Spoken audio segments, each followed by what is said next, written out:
Bismillahirrahmanirrahim.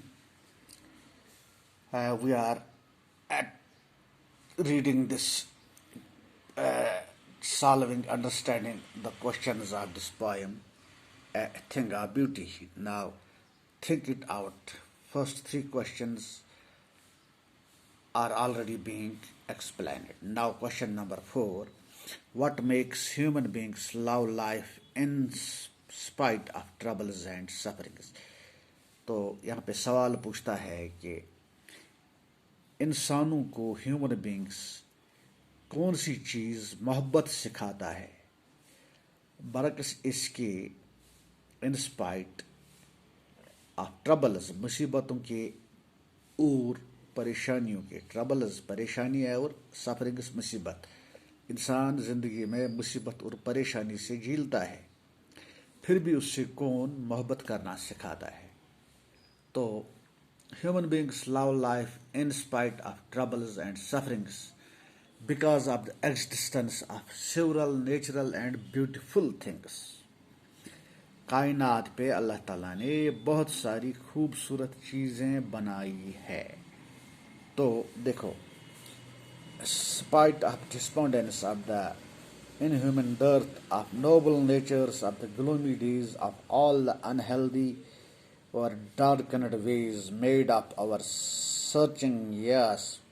In spite of all, some shape of beauty moves away the ball from our dark spirits, such the sun, the moon, trees, old and young, sprouting a shady bloom. So far, simple sheep and such a daffodils with the green world they live in, and clear rills that of themselves cooling covered make giants make against the law hot season the mid forest back. तो कायनात में परेशानी और गम के अलावा जब इंसान खूबसूरत चीज़ों का मायना करता है जैसे चांद सूरज सियारे सितारे ये ज़मीन इस पर फैली हुई ये खूबसूरत बस्ती और ग्रीनरी जो इस पर फैली हुई है खूबसूरत पेड़ पौधे ये सब इंसान को राहत महसूस करा देते हैं in spite sufferings and because of the existence of several natural and beautiful things around them. These things of beauty never fade. ये खूबसूरती की चीज़ें कभी ख़त्म नहीं होती है they give joy and optimism to human mind. ये इंसानी दिमाग को खुशी और एक उम्मीद देते हैं and thus और लिहाजा help in overcoming or bearing the troubles and sufferings. तो इंसान जो अपने गम और मुश्किलात ज़िंदगी में जिनसे ज़िंदगी में वो गमों और मुश्किलातों से सामना करता है उस पर ये कुदरती हुस्न जो ज़मीन पर कायनात में बिखरा हुआ है जब इंसान इसमें खो जाता है तो हम इस गम और परेशानी से राहत महसूस करते हैं. Question number 5. Why is grandeur associated with the mighty deed? ये grandeur जो खुशी है जो यानी ये grandeur means why is grandeur associated with the mighty deed? Grandeur of the mighty deed, grandeur of the domes means the magnificence that we imagine for our mighty deeds, faiths and the doomsday. तो ये why is grandeur associated with the mighty deed? जो हमारा एमाल नामा होता है जो हमारे अच्छे काम होते हैं वो ग्रैंड्यूअर इसके साथ एसोसिएट क्यों होता है? ग्रैंड्यूअर इसके साथ एसोसिएट होता है क्योंकि इंसान ने जो एमाल किए होते हैं आखिर में उसको उसका सिला मिलता है और वो सिला बहुत अच्छा मिलेगा जब हमारे एमाल बहुत ही अच्छे हो. The grandeur of the mighty lies in their noble deeds. जो हमारे अच्छे एमाल होते हैं ये उस पर मुनसर करता है. They left behind the beautiful bagging of their brave acts, तो जो हमारे ब्रेव एक्ट्स होते हैं, बहादुरी के कारनामे होते हैं, उसका सिला हमें आखिरत में मिलता है। Their selfless sacrifice for their nation and deeds for the welfare of mankind still continues to inspire us.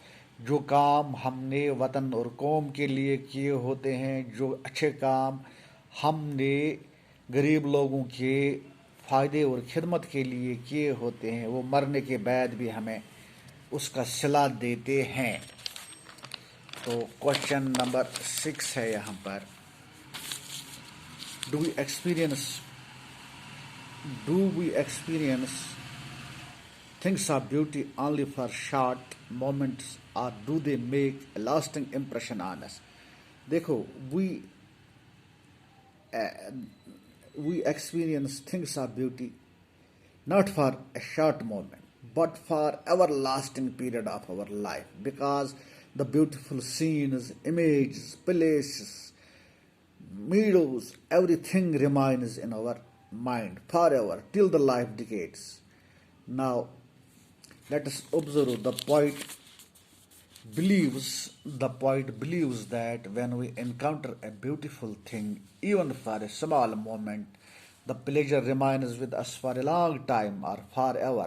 It leaves a first impression that inspires us to live life with hope and optimism.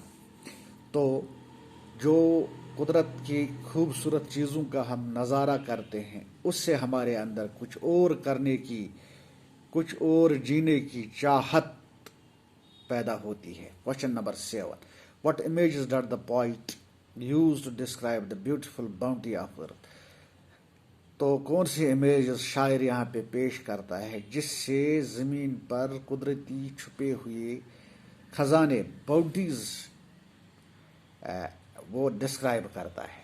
तो poet use करता है images of an endless fountain of an immortal drink to describe the beautiful bounty of the earth। तो शायर यहाँ पे endless beauty, तो क्या करता है शायर पेश, वो endless beauty पेश करता है to describe the immortal drink, the beautiful objects of nature, pour endless nectar over our spirits to do away with sufferings, endless fountain of immortal drink, endless fountain of immortal drink हो गया वही, that makes spirits to do away with suffering and troubles, whatever the poet makes here. And this means the beautiful objects of the nature and that pour endless nectar, जो हमें endless nectar, जैसे वो nectar होता है शहद की मक्खियों का, वो छुपा हुआ खजाना शहद का जो उसके नेक्टर में होता है, इसी तरह से खुशियों का खजाना होता है इमेजेस में छुपी होती है। तो इसका आंसर मैंने लिखा है, वो आंसर मैं समझाऊंगा आपको।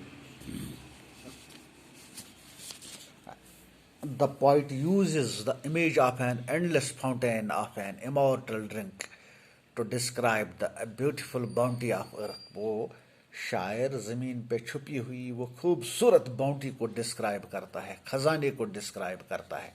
The earth like a fountain, ज़मीन जो कि एक उबरता हुआ फाउंटेन हो गया, फवारा है, पावर्स इनटू अस, वो हमारे ऊपर निछावर करता है। न्यूमरस ब्यूटीफुल साइट्स, खूबसूरत नज़ारे, लाइक द सन, जैसे सूरज, द मून, चांद, फ्लावर्स, फूल, रिवर्स, दरिया एंड ग्रीनरी, और खूबसूरती। ये एंडलेस नेक्टर है शायर का।